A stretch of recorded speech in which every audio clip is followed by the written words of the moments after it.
Punto Victoria Church presenta Itai Rodríguez. Tuve el privilegio de reunirme con músicos mucho mejores que yo y decidimos crear un grupo musical. Cuando Fidel Castro llega en el año 59, él intentó abolir todo tipo de religión. O sea, básicamente era un delito decir que tú creías en algo. No se podía decir Dios ni iglesia. Todo lo que tenía que era concerniente a religión fue intentado borrar por el gobierno.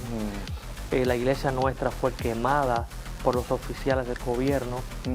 Alguien hace poco le decía a mi esposa: oye, Anita, tú mereces una medalla, estar 39 años casado. Y yo le dije: sí, ella tiene su medalla, yo soy su medalla. Recuerdo que...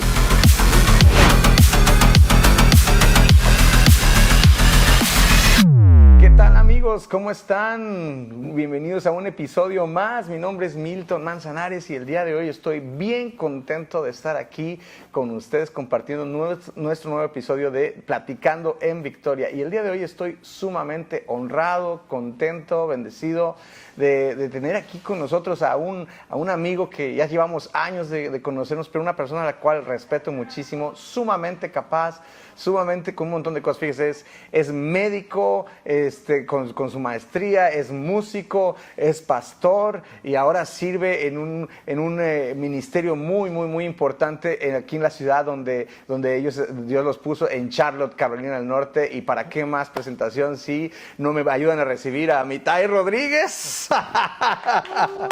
Pa, ¿cómo está? ¡Qué bueno! Bien, Milton, Pastor Milton, qué alegría hacer realidad este sueño, ¿no? Hace algunos meses recuerdo cuando me estabas invitando. Y yo decía: Pastor Milton, eso me da mucho me ha costado agarrarlo. Sí. Y la verdad, ¿sabes? Te confieso, lo que me encanta de esta sección, platicando, eso me suena plata. Plata. Pues eso me alegra mucho, porque algo va a caer, ¿no? Ahorita cae algo, ahorita llega. No, pero gracias por recibirnos. Estamos aquí en las instalaciones de Camino Community Center en Carolina del Norte, en Charlotte.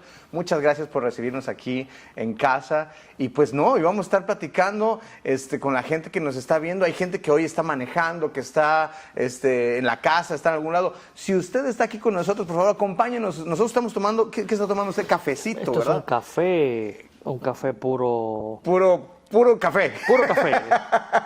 Un café. Usted puede acompañarnos con lo que quiera, un juguito, agua, lo que sea. Y no se olvide de compartir este mensaje con su familia. Vamos a estar hablando de muchísimas cosas sumamente interesantes, así que no se desconecte. Y pues qué bueno. Cuba, papá, es un país tan hermoso y tanta gente tan especial. Usted es nuestro segundo invitado cubano. Bueno. Y nos hemos divertido muchísimo, la hemos pasado súper bien. Sí, soy el segundo, lo siento. Quizás después de mí no haya más ninguno. No haya más ninguno, no, hombre. Muchos más de Cuba, papá. ¿Cómo es nacer en Cuba, crecer en Cuba? Ustedes siempre son alegres. Cuba es una isla hermosa, una isla encantadora. Se dice que Cristóbal Colón la descubrió en el año 1492. Y hay una historia muy fabulosa sobre los cubanos. Siempre decimos que Colón, cuando llegó a Cuba, dijo: esta es la tierra más hermosa que ojos humanos han visto. Y efectivamente, una tierra muy hermosa. Lamentablemente, en los años 59, todos sabemos que llegó al poder alguien con una mentalidad de tiranía, absolutista en el poder, y transformó una sociedad alegre en una sociedad sin esperanza. Aún así, el cubano sigue teniendo esa alegría del Caribe, esa mezcla del español, el indígena de América, el negro de África. Siempre mantenemos esa fusión de folclore. Nos hace una sociedad muy alegre, como dices, a pesar es lo que le llamamos hoy día la resiliencia. O sea, hemos sido capaces de levantarnos del polvo y aún así reírnos. Oiga, pero qué bonita actitud, porque es una actitud más bien de victoria. A veces sé que el pueblo cubano de pronto estará sufriendo, estará pasando situaciones complicadas, pero ustedes siempre tienen alegría, siempre tienen sonrisa, siempre muestran algo que nos inspira a todos, la verdad. Hay una frase que decimos, y seguro que también toda Hispanoamérica lo dice: a mal tiempo, buena cara. Sí. Ay, qué bueno. ¿Y usted cuando era travieso cuando era pequeño? Sí, claro, imagínate, tengo todavía marcas. Sí, me educaron en la generación de la chancleta, ¿no? Ah, la chancleta voladora también. La chancleta voladora, bueno. El palo de escoba. Oh, wow. Sí, y el trauma que tengo hoy día es ser obediente, ¿no? O sea, tengo que ser obediente. Sí, tengo que ser obediente, pues. ¿Qué fue la peor travesura que hizo? Pues muchísimas. Desde echar queroseno a una mata de guayaba ¿Qué? en casa de mi abuela. No. Imagínate, echar queroseno en una mata de guayaba, la seca. Sí, claro. Y era una cuestión de una maldad de niños, ¿no? Sí. Y eso me llevó a una buena. La abuela lo descubrió. Sí. Y hubo interrogatorio y todo. Oh, sí, no, y tremendo. Otra vez le puse un gallo dentro del refrigerador a mi abuela. Cosas así, ¿no? Niños, no intenten esto en casa, esto fue hecho por profesionales, sí. ¿Verdad? Qué bueno, pa, pero bueno, una cosa que estábamos hablando ahora es que nuestros amigos cubanos tienen algo de músicos siempre, y seguramente la actitud de que usted es músico, pa. Bueno, no exactamente, o sea, nunca estudié música. Bueno, es cubano, es música. Por ahí anda algún gen, el gen con corcheas, ¿no? Sí.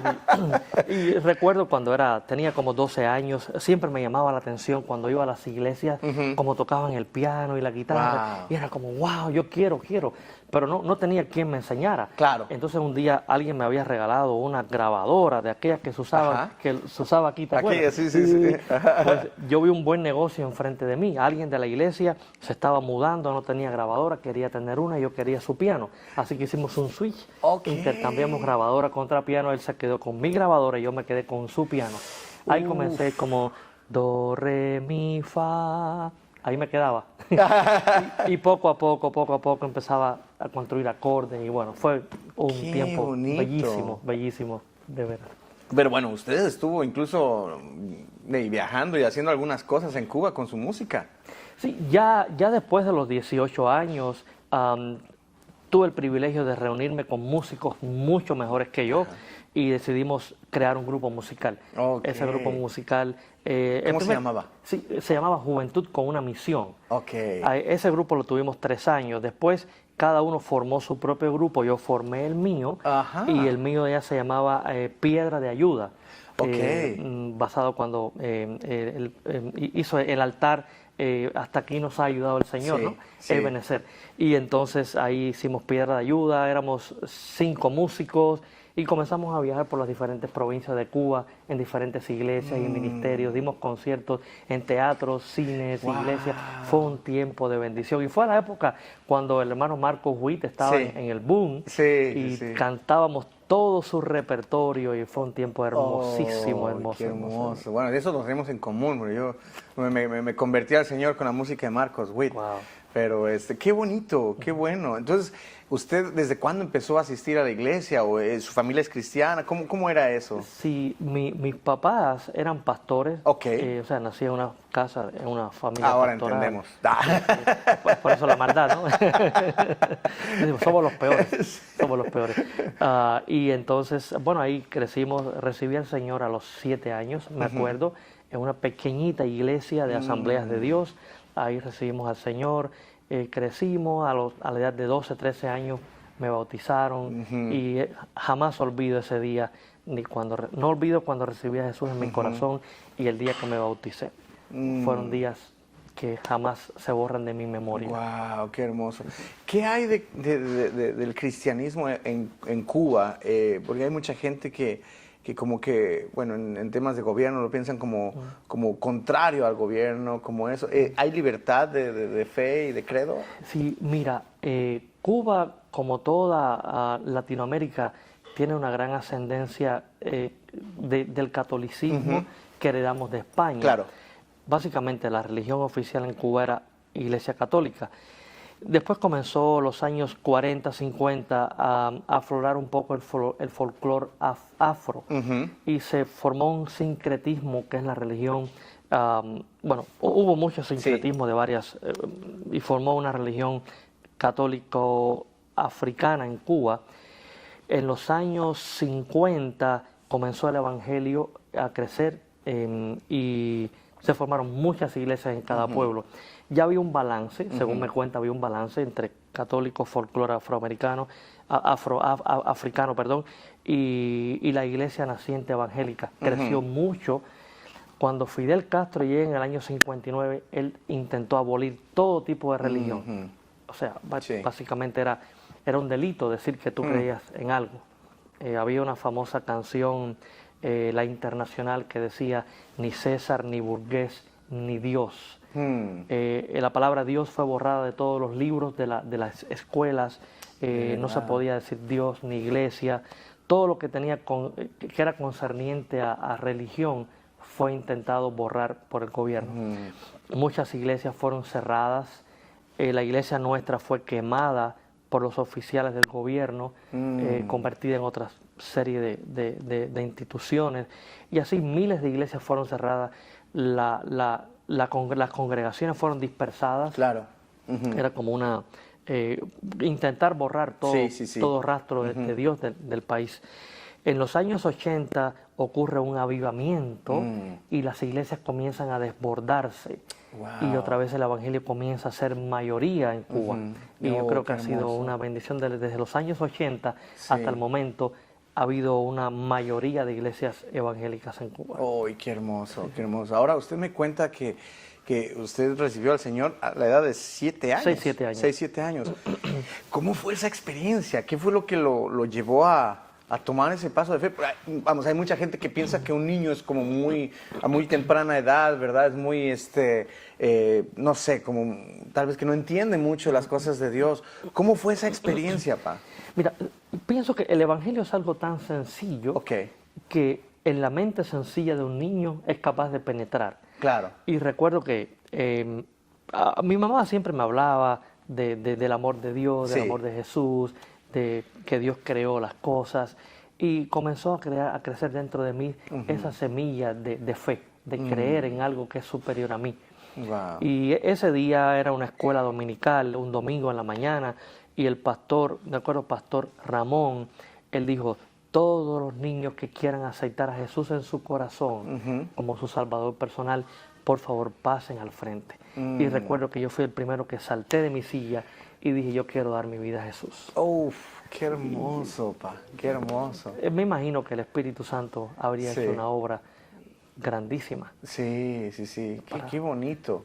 ¿Y qué ha sido, cómo ha sido esa experiencia hasta ahora? ¿Alguna vez ha tenido esa, no sé, esa lucha de pronto de volver atrás, de cambiar de rumbo, o ha sido una convicción firme todos los años?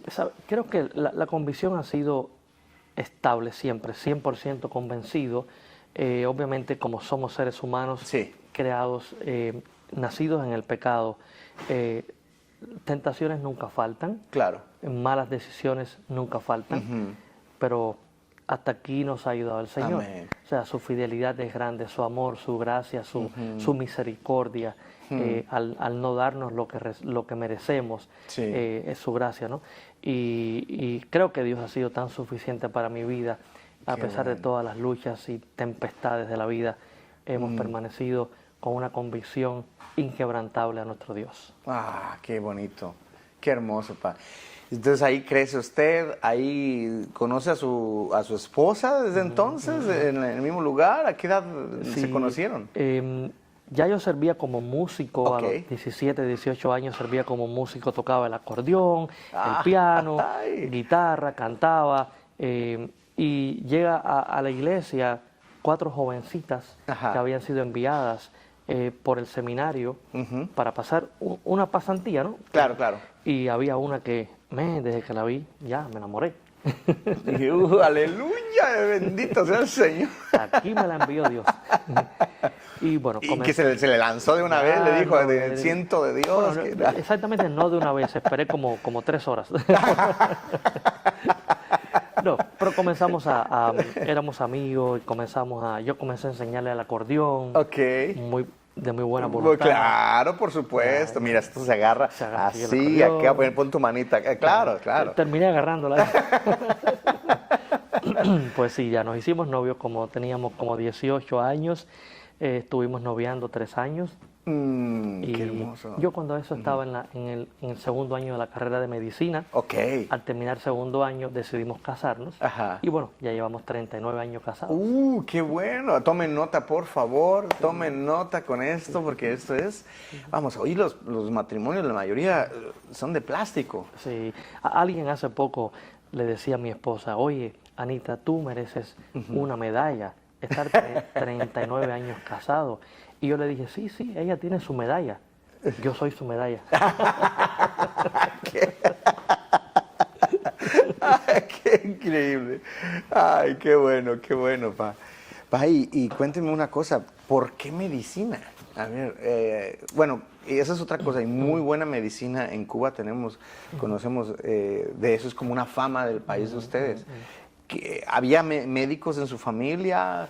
¿Qué fue lo que le inspiró a usted a entrar en medicina? Había un primo lejano que era pediatra y siempre lo admiraba porque era el doctor de la familia. Ok. Cada duda de nuestros padres consultaban a él. Sin embargo, nunca yo estaba pensando en ser médico. Al llegar el término donde debía decidirme cuál carrera escoger, me puse a pensar cómo puedo ayudar mejor a las personas. Claro. Siendo un ingeniero, sí. Siendo un maestro, sí. Pero comencé a darme cuenta que sentía vocación para dedicarme a las personas de lleno. Y nació dentro de mí esa semilla en poco tiempo de querer ser médico. Me presenté a las pruebas. Bueno, primeramente en Cuba había que hacer pruebas políticas. Ok, ¿cómo así? Y eso era, bueno, te hacían muchas preguntas sobre la política actual. Ok. Recuerdo que mis amigos me decían, tienes que tener mucho cuidado porque una de las preguntas que están haciendo es si tú tienes creencias religiosas. Y todo el que diga que tiene alguna creencia religiosa sobre Dios, etcétera, no lo van a aceptar. Wow. Comenzamos a orar, Ajá. sabiendo que confiamos en un Dios que Sí. todo lo puede, Sí. que todo lo domina. E inesperadamente, Milton, cuando me entrevistaron, de repente el doctor que me iba a entrevistar me dijo, bueno, hablemos ahora de religión, ¿sabes? ¿Qué sintió ahí? Ya, yo dije, ya aquí hasta se ahí acabó la llegué. entrevista. Él me dijo, ¿qué piensa usted de las religiones?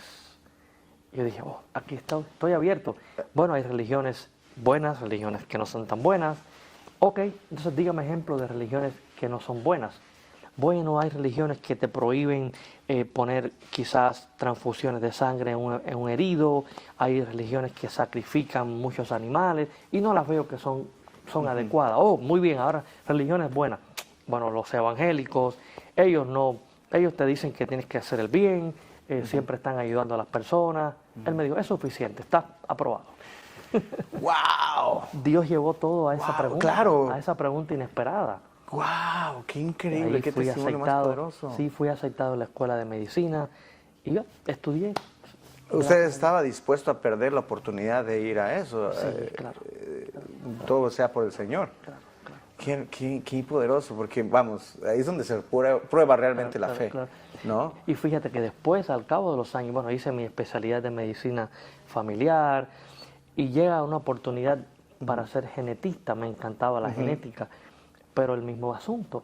O sea, una de las preguntas que hacían era si tenía creencias religiosas, si habías viajado a los Estados Unidos, si tenías familiares religiosos y si estos familiares habían viajado a los Estados Unidos.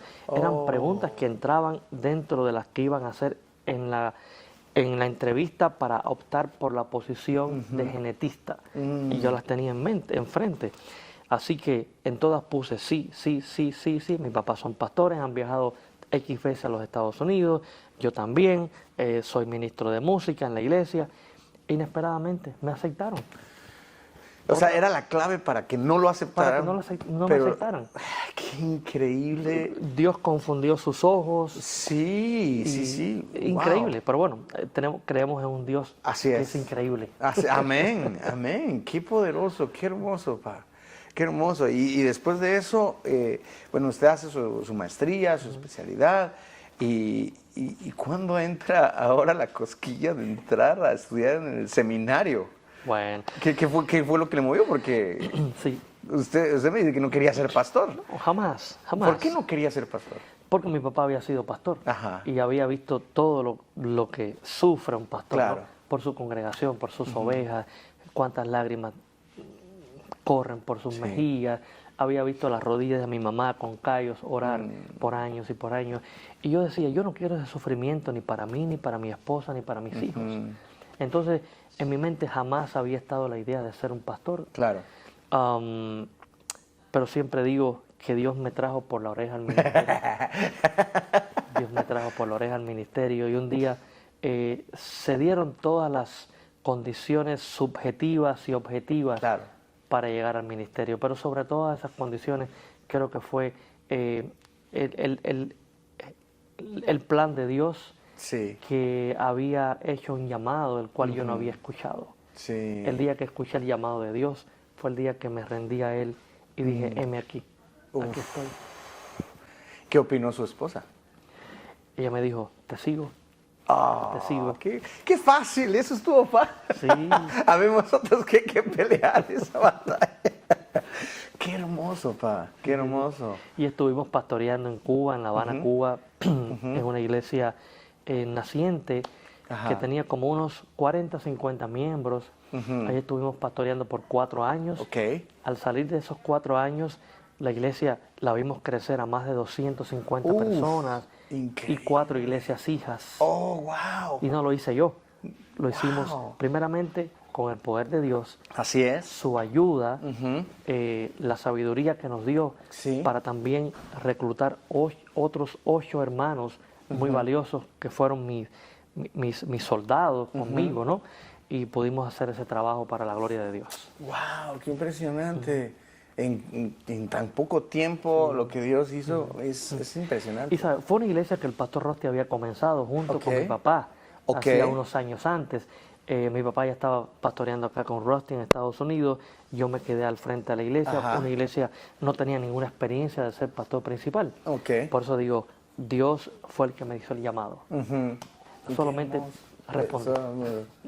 Ahora, Rusty, ¿cuándo entra el pastor Rusty? Porque tal vez ustedes no lo conocen, pronto lo tendremos también en una entrevista con nosotros conversando. ¿Cuándo entra Rusty? Porque ahora usted, Rusty, son uña y mugre, son inseparables. Sí. ¿Dónde Él es entra la historia? Él es el mugre, yo soy la uña.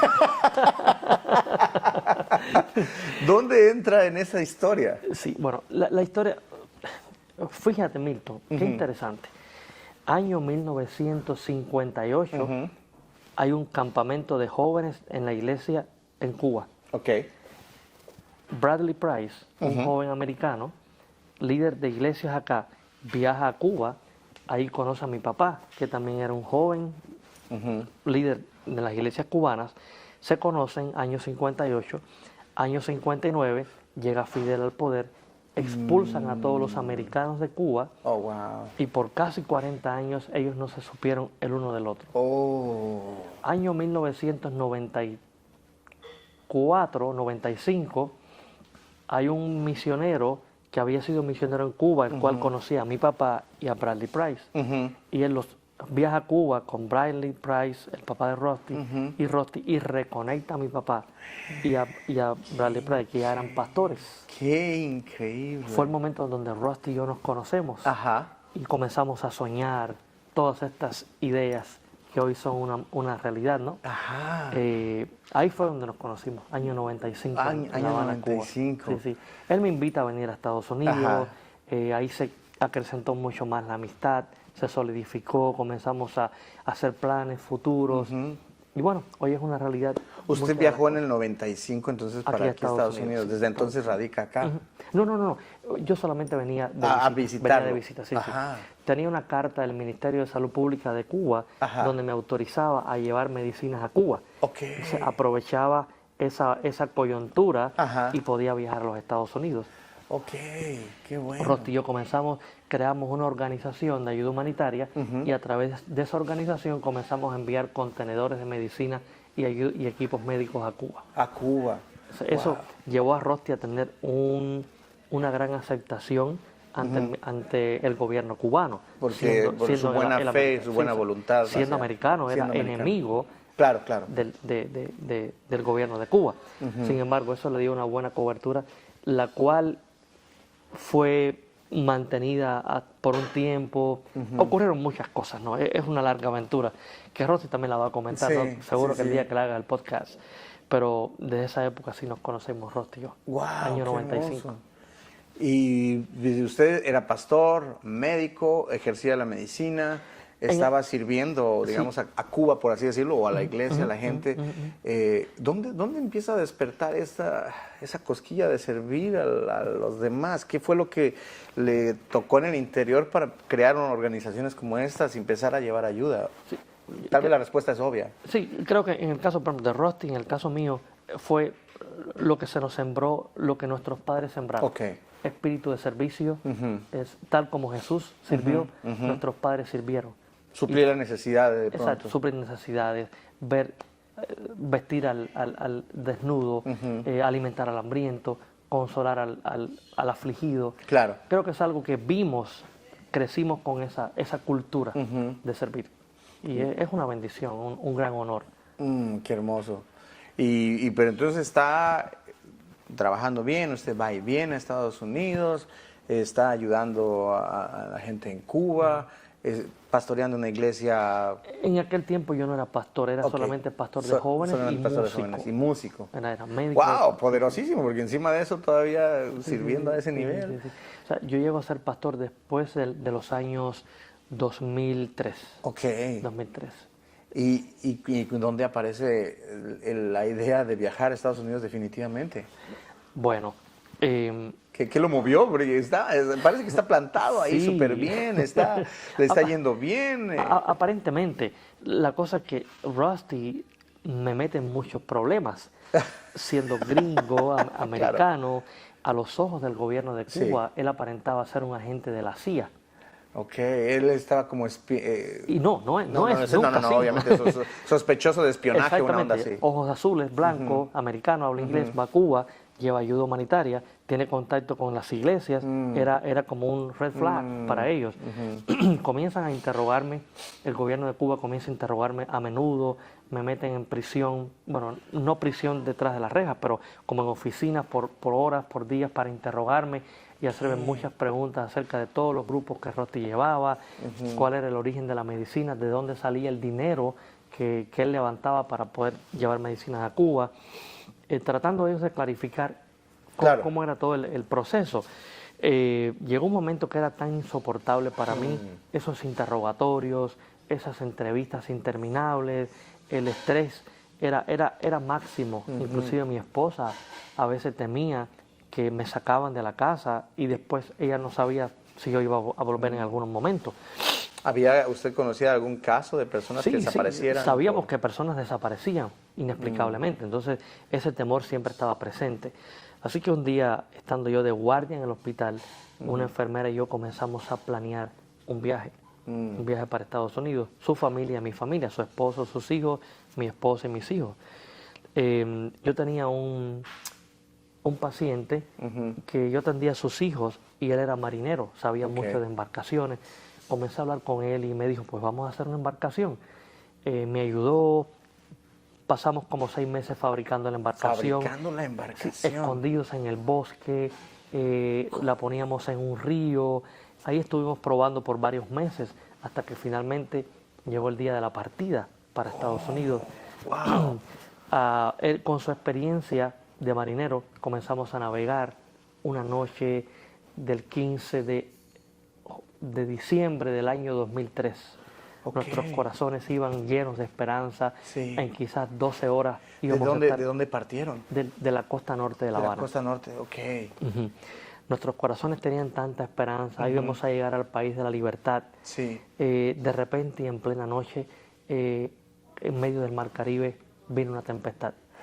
Comenzamos a ver olas gigantescas, mucha agua, relámpagos, truenos, y con nuestros corazones empezaron a desfallecer por el temor a ahogarnos, a hundirnos, ¿no? Nuestros niños gritaban, estábamos todos desesperados y la única esperanza que teníamos era que Dios aún hablaba a mi corazón y decía, aún yo estoy en control. Uf. En medio de esa tempestad, Milton, yo podía sentir la propia mano de Dios sosteniendo la embarcación. Wow. Luchamos con esas olas, con esa tormenta por más de 2 horas. Pensábamos que ya no íbamos a llegar a ninguna parte. A ninguna parte. Ese iba a ser nuestro destino, hundirnos en el mar, quizás ser comido por los tiburones, pero la mano de Dios nunca se apartó debajo de nuestra embarcación. ¿Cuánto tiempo estuvieron en alta mar? Luchando 2 horas, con esa tempestad. Al final, la tempestad amainó. Habíamos botado todo lo que pesaba en la embarcación, víveres, combustibles, etc. Después de esas 2 horas, reanudamos nuestro viaje rumbo norte, y llegando a 8 millas de las costas de Miami, el guardacosta nos miró y nos agarró. La ley decía que si pisabas la tierra, por la ley de pie seco, pie mojado, podías quedarte. Lamentablemente no pudimos pisar la tierra. Así que nos pusieron en ese barco por una semana. Todos pensaban que nos habíamos ahogado, no había noticias nuestras. Me cuentan que Rusty vino a la Florida, alquiló un helicóptero y una lancha y estuvieron buscándonos por varios días en el Mar Caribe. ¡Qué desesperación! No, todos desesperados en Cuba. Rusty sabía que usted había viajado. Se enteró a los pocos días que habíamos salido, él ¿no? comunicó con alguien en Cuba y le dijeron, sabes que está en camino para allá. Wow. Por una semana no había noticias de nosotros, así que había mucho desespero en ambas partes, ¿no? Después de esa semana, Rusty pudo comunicar con alguien en Cuba y le dijeron, él va a ser soltado de la prisión. Nos habían puesto en una prisión en Cuba. Y ¿Lo regresaron a Cuba? nos regresaron a Cuba. Ya, nos regresaron a Cuba y nos pusieron ahí detrás de las rejas. No. Por otra semana. No. Mi hija y mi esposa en una celda y mi hijo y yo en otra celda, ¿no? Ahí estuvimos por casi una semana. Después de eso ya nos dan la libertad. Llegamos a lo que era nuestra casa, ya no era nuestra casa. Había sido confiscada por el gobierno. ¿Cómo? Y ese es el momento donde la Convención Bautista de Cuba Oriental sabe de la historia y ellos me entrevistan y me contratan como pastor en esa iglesia. O sea, usted intentó venir pero ahora el riesgo por los ojos del gobierno ahora están sobre usted, es un desertor. Sí, de hecho. O sea, ya estaban sobre usted por el tema de la ayuda humanitaria. En ese momento, cuando nos regresan a Cuba, ellos deciden invalidar mi título de médico y de especialista. Entonces la opción, por eso digo, Dios me trajo al ministerio por la oreja.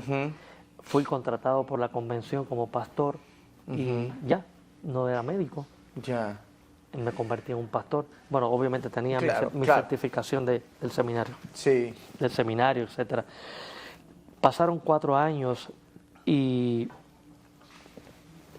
Rusty me dice, ¿quieres venirte a los Estados Unidos? Le dije, claro, ya aquí había la persecución aún seguía dentro de la iglesia.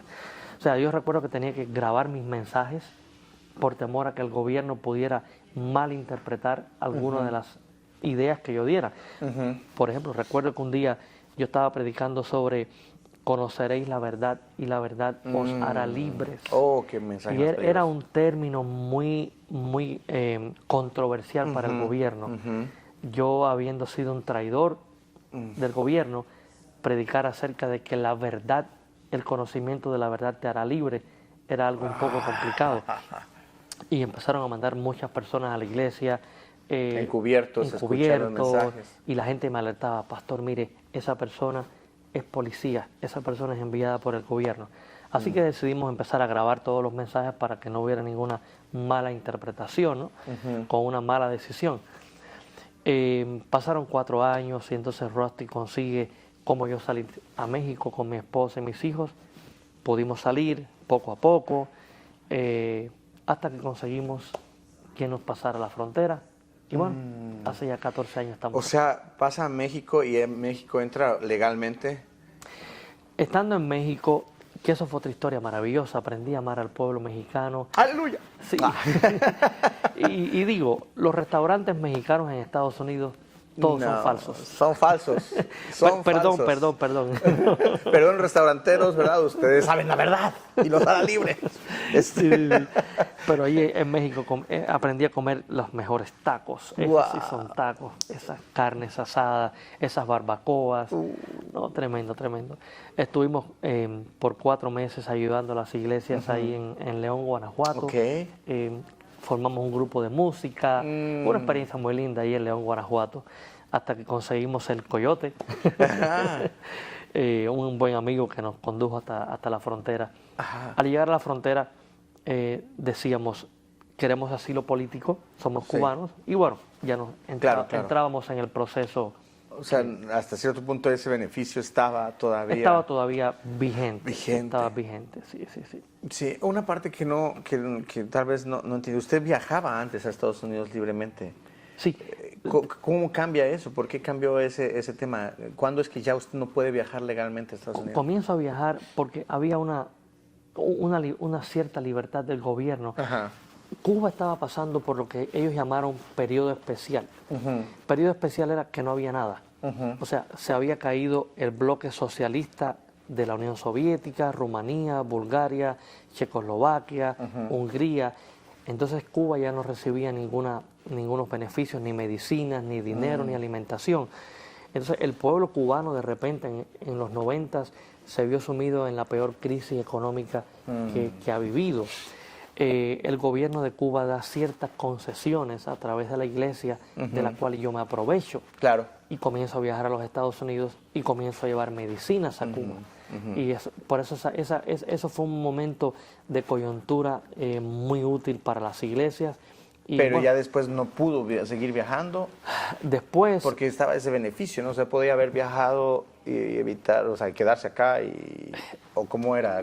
Sentía que Dios me había llamado a servir al pueblo cubano en esa etapa. En esa etapa. Y bueno, conozco a Rosti y hacemos la organización de ayuda humanitaria, comenzamos a llenar de medicinas a Cuba hasta que el gobierno comienza a sospechar del origen de las medicinas. Es cuando ya comienzan a frenar mis viajes a Estados Unidos. Ok, entonces ya lo empiezan a orillar. Ya empieza ya un cierto bloqueo, ¿no? Qué increíble, pa. Ahora, México, hay mucha gente que sufre mucho en México. Usted evidentemente tuvo la gracia de Dios en ese sentido. ¿Usted no sufrió cruzando la frontera hacia los Estados Unidos? Bueno, en esa época no. Viajamos directamente desde León, Guanajuato, toda la noche hasta ¿cómo se llama esta ciudad? Laredo. Laredo, ajá. Bueno, Nuevo Laredo, ¿no? Nuevo Laredo, México.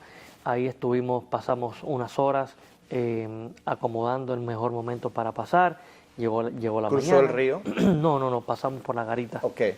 En aquel tiempo, los cubanos, las personas de origen cubano, podíamos llegar a la garita y presentarnos como nacidos en Cuba, pidiendo asilo político. Claro. Entonces, bueno, fue algo relativamente fácil. Fácil, Sí, qué bueno. Relativamente fácil. Qué bueno, ¿no? Qué historia más impresionante, de verdad. De verdad, estamos muy... ¡Wow! ¡Qué maravilla! Pero bueno, veo que igual su café está secando, lo que sea. Me encanta su historia, me inspira muchísimo. Una historia que seguramente muchas personas están identificando, porque hay tantas historias increíbles, especialmente de Cuba, de lo que han sufrido y lo que Dios ha hecho con usted. Y bueno, ahorita vamos a hacer un pequeño refill, vamos a ustedes ahí, que yo veo que también su café, su agüita se han parado, si necesita ir al baño, ir a donde sea. Vamos a una pequeñísima pausa y cuando regresamos vamos a platicar de un montón de cosas más que están sucediendo, sueños, anhelos, metas, que me cuente todo lo que Dios está haciendo ahora con su vida, el ministerio, con todo lo que está sucediendo aquí en Charlotte, Carolina del Norte. Así que vamos a una pausa, ahorita regresamos. No se pierdan, suscríbanse, vayan por agüita y aquí los esperamos.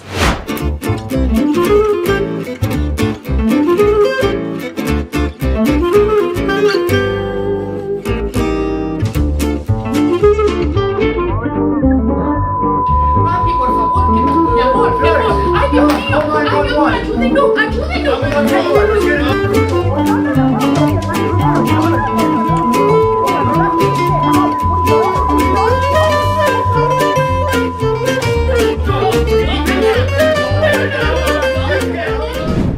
tal, amigos? Ya estamos de regreso con esta historia tan impactante. Gracias, Pastor Amitai, gracias por compartir con nosotros y abrir su corazón a estas cosas.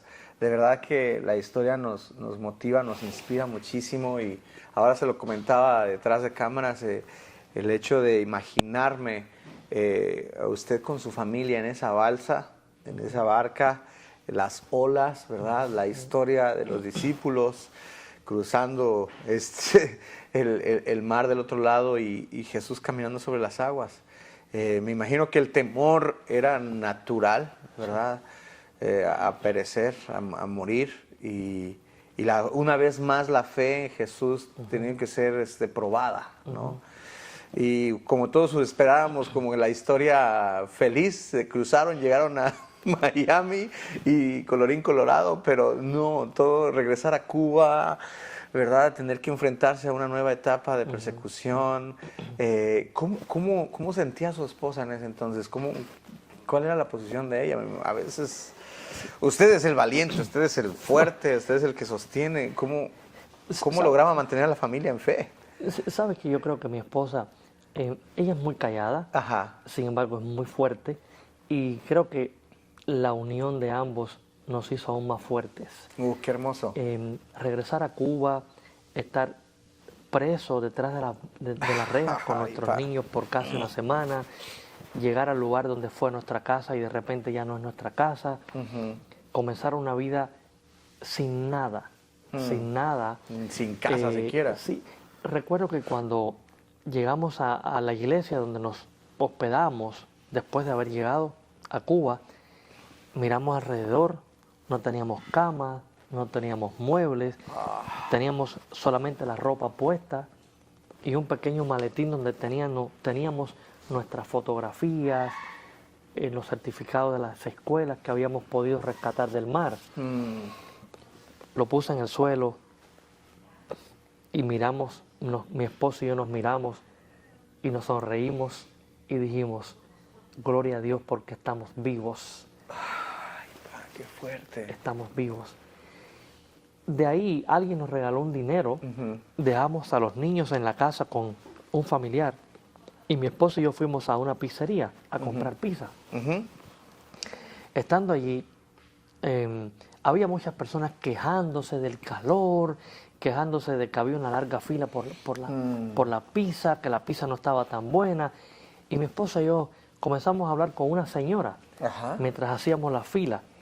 Y le contamos que habíamos escapado a los Estados Unidos en una balsa, que casi nos ahogamos en el mar, que llegando a Estados Unidos nos recoge el guardacosta, nos envía de vuelta a Cuba, que estuvimos presos una semana, que no teníamos nada, ni nada que comer. Y la señora estaba llorando y nos mira y nos dice, ¿y cómo ustedes pueden sonreír? Y los dos les dijimos, porque confiamos en un Dios que todo lo puede. ¡Qué testimonio! ¡Wow! Aún en medio de la pérdida total, podíamos confiar en Dios. ¡Wow! Sabíamos que Dios estaba de nuestra parte, que Dios nos protegió, nos cuidó, estuvo atento de nosotros en cada momento, en cada segundo de la tempestad. Así es. Y ese mismo Dios no nos iba a desamparar en nuestra vida. Es que es ahí donde esas son las cosas que a mí me motivan tanto, porque la mayoría de la gente a veces nos olvidamos de la misericordia y de la gracia de Dios. Estamos tan acostumbrados a la bendición, tan acostumbrados a que no nos hace falta nada. Estamos en un país muy cómodo, ¿verdad? Que por mucho que nos quejemos igual de sufrimiento y cosas, la verdad es que Dios ha sido bueno con nosotros. Pero algo me enseña que cada prueba, cada momento, Dios sabe cómo glorificarse en eso y usarlo para su gloria. Y verlo sonriendo, yo le digo, siempre usted está sonriendo. Yo no sé, me imagino que hay momentos difíciles de estrés y todo, pero Dios le pone siempre una sonrisa en el rostro y siempre esa amabilidad y ese don de servicio impresionante que usted tiene, porque ustedes, si lo conocen, podrán dar testimonio de eso. Si no lo conocen, tienen que venir aquí a Camino y conocer a este Señor, porque ese calor que usted despierta, a pesar de todas las pruebas que han pasado durante años, es de admirar y de respetar y de ver que Dios ciertamente ha hecho una obra maravillosa en usted. Y lo digo, solo es Dios. Sí. O sea, Dios es el que ha guiado nuestras vidas, Dios es el que nos ha fortalecido, Dios es el que va delante de nosotros en cada circunstancia, Amén. buena, regular o mala. Todo es Dios. Amén, así es, qué bonito.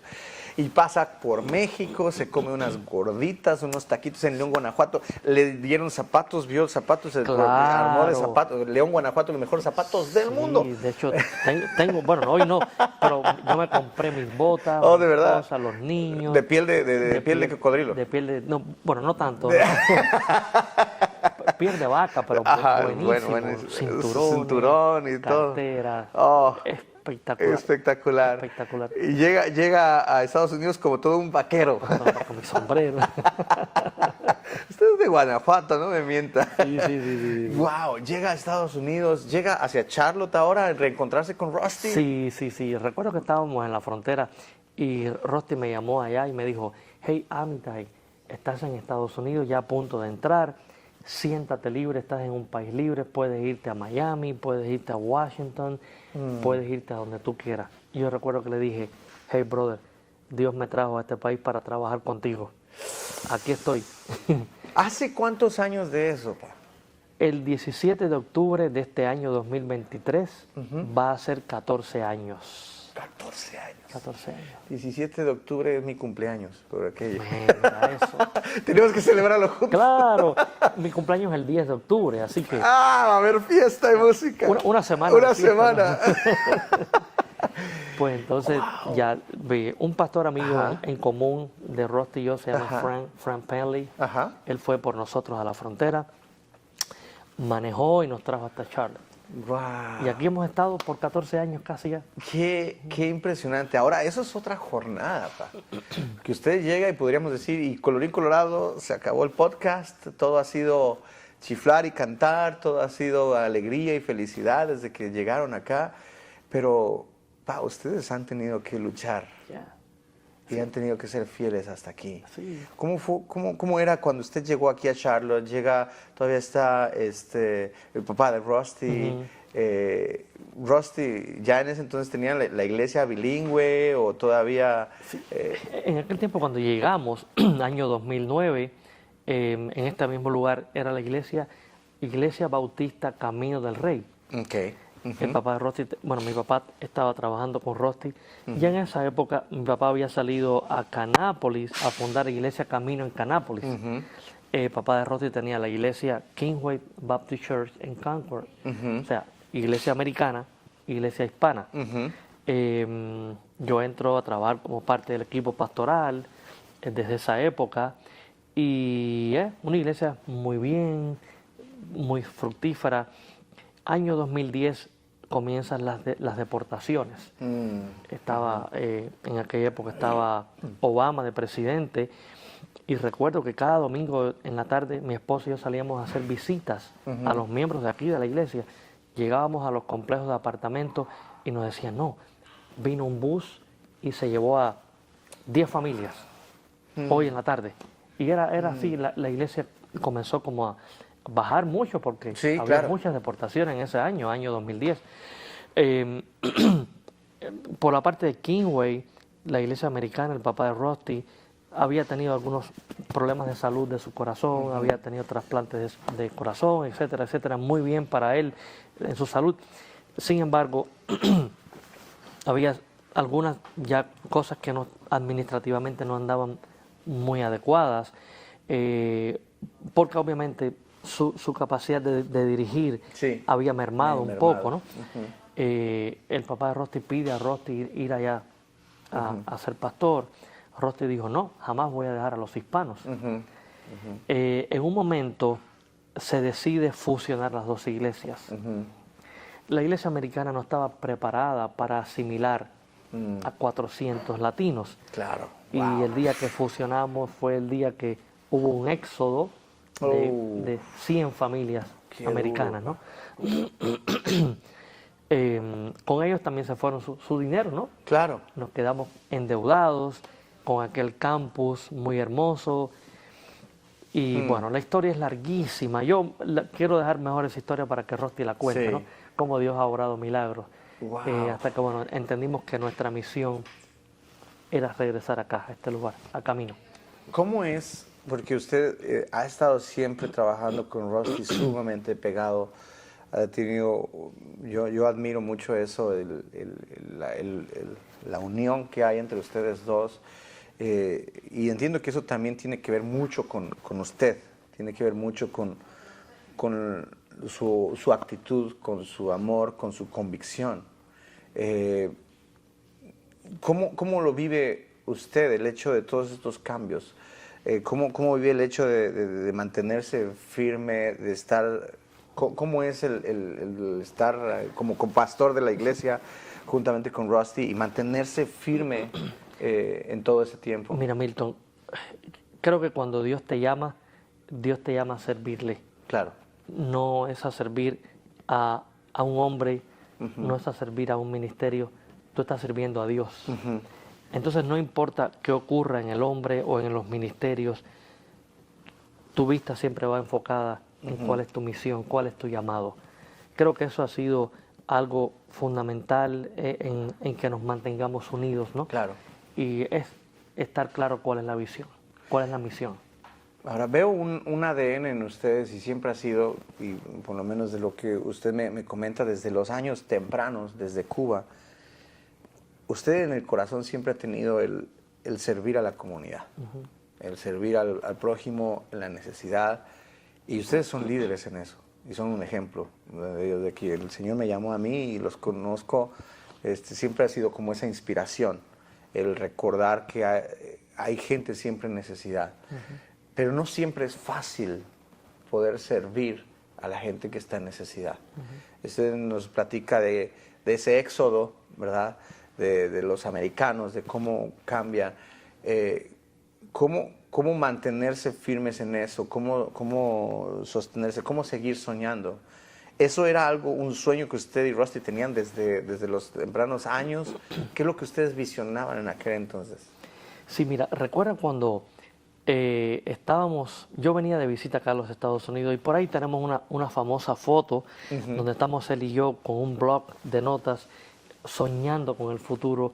Vamos a ayudar a las personas a través de darle medicina al que necesita, al enfermo, cómo poder aliviar el dolor, no solamente físico, sino emocional de las personas. Y había muchos sueños, muchas ideas, pero no sabíamos cómo implementarlos. Claro. Pero yo creo que Dios en su preeminencia, Él sabía el deseo de nuestros corazones. Y Él fue alineando todas las cosas para poder llegar a donde hemos llegado. La constancia ha sido algo fundamental, la fe en Dios, la confianza. Sí, constancia. Y no perder la fe. No perder la fe en aquel que te llamó. Ahora han sucedido muchísimas cosas muy interesantes. Ahora podemos ver la plataforma donde Dios los ha puesto y el crecimiento que hay ahora. ¿Cuál es el sueño de ustedes ahora? Bueno, en el momento estamos atravesando por esta situación quizás temporal, donde muchos cientos de migrantes van a comenzar a llegar en las próximas semanas. Estamos diseñando cada día estrategias para poder servirles y nuestra meta es que ninguno de los emigrantes esté pasando noches en la calle. Claro.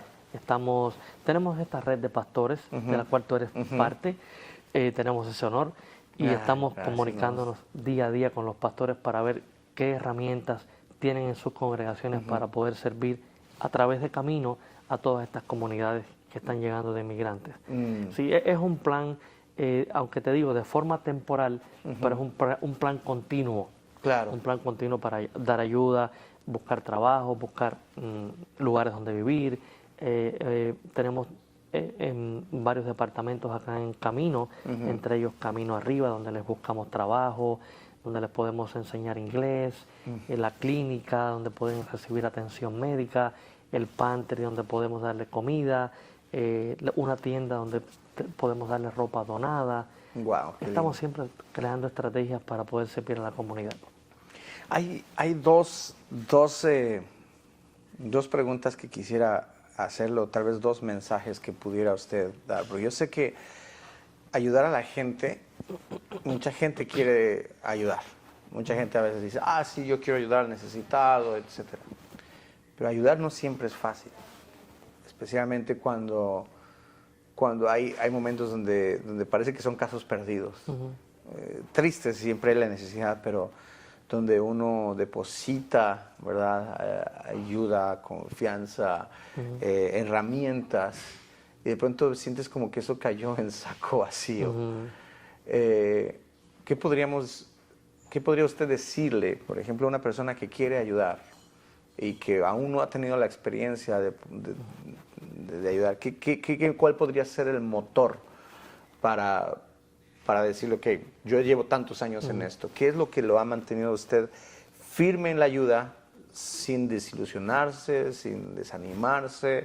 Supongo que ha habido momentos pero la constante de la gráfica ha sido perseverancia. ¿Cómo perseverar en la ayuda a los demás?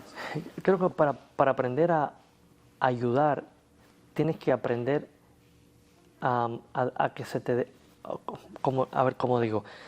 Tienes que aprender a desprenderte de tus posesiones sin que esto te lleve a un conflicto emocional. O sea, cuando tú lo que tienes das, o sea, cuando tú das lo que te sobra, es como Cristo dijo, no hay ningún mérito en dar lo que te sobra. Claro. Pero cuando tú aprendes a dar lo que realmente ha sido tuyo, lo que te ha costado, o sea, tienes ese, vamos a llamar, espíritu o sensación de desprendimiento, esa actitud de desprendimiento, es la herramienta o es el ingrediente fundamental para tú poder ayudar sin esperar nada a cambio. Wow. Te desprendes de lo tuyo para dar al que lo necesita. Viene a mi mente cuando Jesús sanó a estos 10 leprosos, que le dijo, vayan y preséntense ante el sacerdote.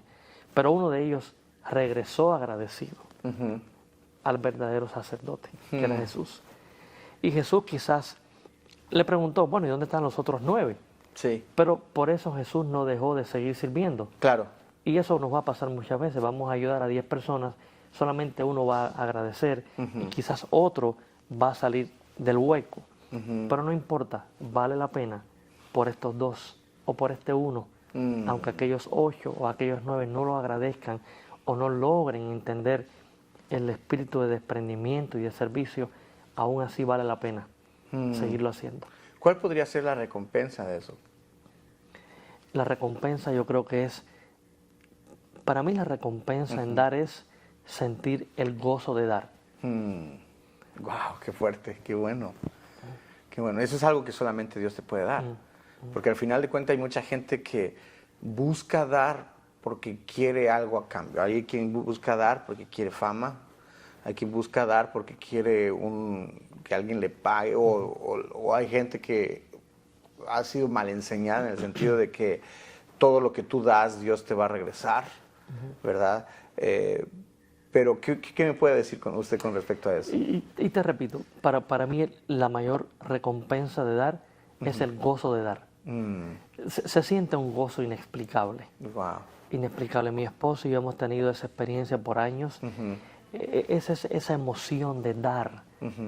No importa si lo agradece, no importa si lo aprovecha, no importa si le sirve para que mañana pueda pararse encima de esa ayuda y seguir creciendo. Ese es el objetivo, ¿no? Al final, ¿no? Ojalá que esa ayuda le sirva para crecer. Pero ese es el momento, ese momento épico que tú decides, voy a dar. Esa es la recompensa mayor. Qué hermoso. Algo que yo puedo ver en eso es que en el dar inspira a muchos. Primero ayuda al que está en necesidad, pero también inspira a otro que tiene para seguir dando. Es un círculo virtuoso que se genera y que solamente Dios puede poner eso en los corazones de las personas. Y me bendice, pero el ayuda de pronto, y nosotros lo comentábamos antes de empezar el podcast atrás de la cámara, la ayuda a veces tiene ciertos riesgos y ciertos matices peligrosos, especialmente en las personas que las reciben. ¿Verdad? Ahí usted tiene tanta experiencia en tantos casos de necesidad genuina y de personas, vamos, específicamente hablando de los migrantes, vienen saliendo de un lugar donde de pronto no tenían oportunidades, no tenían sueños, llegan a un país como este, pero la realidad es que también en este país hay situaciones muy complicadas, ¿no? Hay quien piensa, saliendo de su país, llegando a Estados Unidos ya todo está solucionado, pero la verdad es que los que llevamos años acá nos hemos dado cuenta que es un constante luchar, es un constante avanzar. ¿Qué podría usted decirle a una persona que hoy está en necesidad, que está viendo este programa, o que de pronto se encuentra, puede ser en este país, puede ser en cualquier otra parte? ¿Cuál podría ser su consejo o su advertencia de no caer en esta trampa de la ayuda?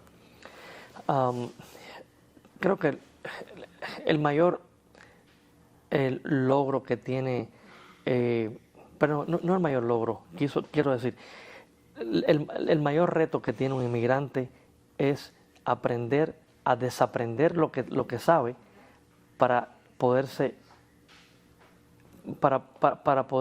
hacer la inmersión en una nueva sociedad, en una nueva cultura. Lo que traemos, el bagaje que traemos, a veces no nos sirve de mucho, sino lograr tirar atrás todo y comenzar a aprender una nueva vida. Claro. Era médico, era pastor en Cuba, aquí he hecho de todo. He plantado árboles, he sembrado matas de rosa, he limpiado baños, he limpiado casas, he hecho construcción, he ayudado como técnico de aire acondicionado por un tiempo. O sea, nada de eso estaba en mi currículum. Claro. Y he aprendido a hacer todas esas cosas, carpintero. Finalmente, bueno, ya ahora Sí, claro. todo ha variado un poco, ¿no?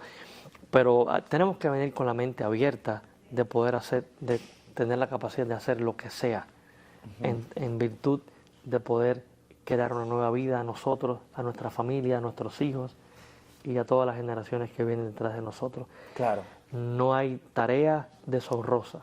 Eso. No hay tarea deshonrosa. Todo lo que te sirva para el bienestar tuyo, de tu familia y de la comunidad es algo que te honra. Qué bueno, qué poderoso está eso. No, eso es increíble. Es increíble. Y bueno, igual el mensaje de ayuda puede malinterpretarse. Y como hablábamos, el mensaje, la ayuda buscamos un país de oportunidades donde hay libertad, ¿verdad? Donde puedes crecer. Pero a veces la mayor trampa es quedarse en la ayuda o comprarse un papel de víctima para siempre. Soy inmigrante, pobrecito de mí, ¿verdad?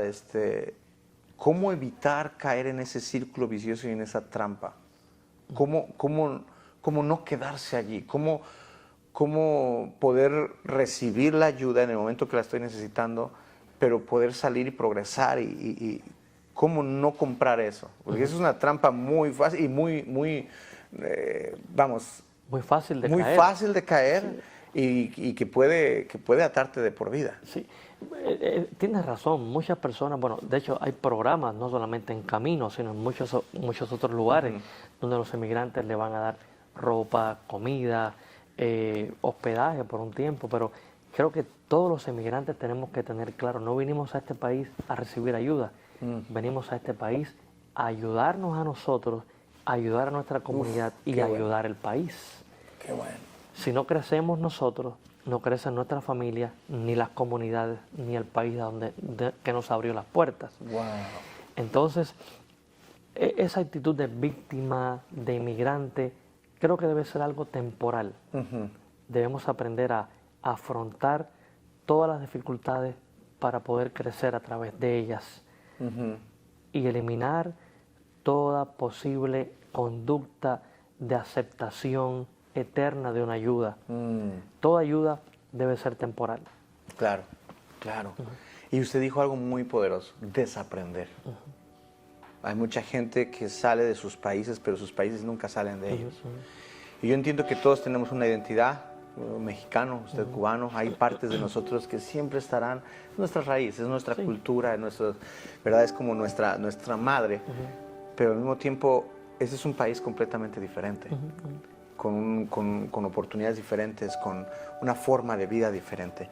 ¿Cómo logró, cómo lograr adaptarse a esto? ¿Qué es lo que me debe motivar para no estar encerrado en lo que me enseñaron mis papás y mis abuelos, sino estar abierto a lo que esta nueva tierra me puede dar? Si no nos abrimos a las nuevas capacidades que nos da esta tierra, obviamente no vamos a lograr saltar a un escalón superior.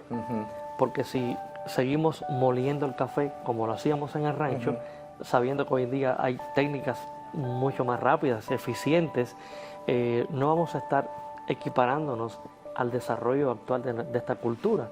O sea, como decía, desaprender lo anterior y estar listos para aprender cada día algo nuevo. Qué bueno. Eso nos lleva siempre a niveles superiores.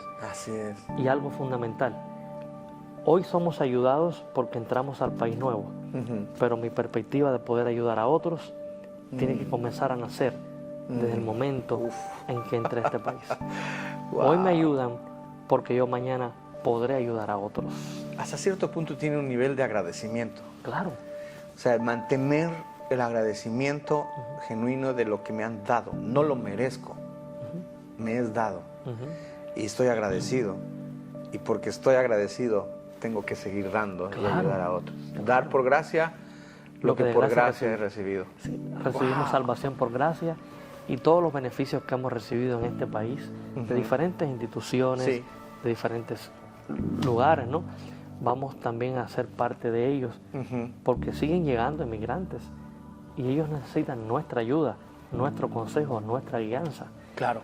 Y no solamente los inmigrantes, hay personas nacidas en este país que requieren y necesitan nuestra ayuda.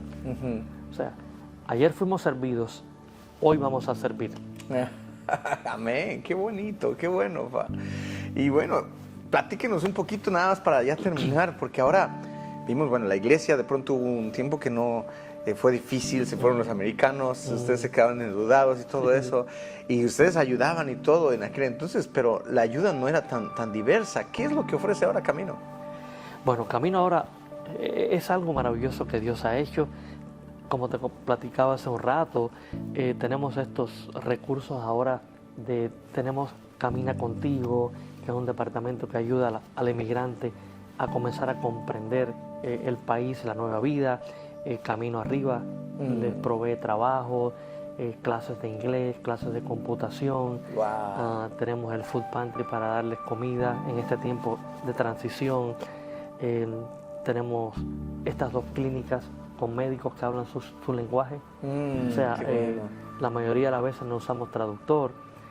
Tenemos médicos y enfermeras que manejan el idioma español. La tienda, que podemos proveerles ropa. Y bueno, y la iglesia, donde les podemos hablar acerca de Dios. Que además son excelentes mensajes y mensajes que te animan, te alimentan. O sea, es una alimentación integral. Qué hermoso, pa. Sí. Qué hermoso. Sí. No, pa, muy felices y muy contentos de veras, de ver lo que Dios ha hecho en ustedes. Y no solamente eso, sino que Dios da semilla al que siembra.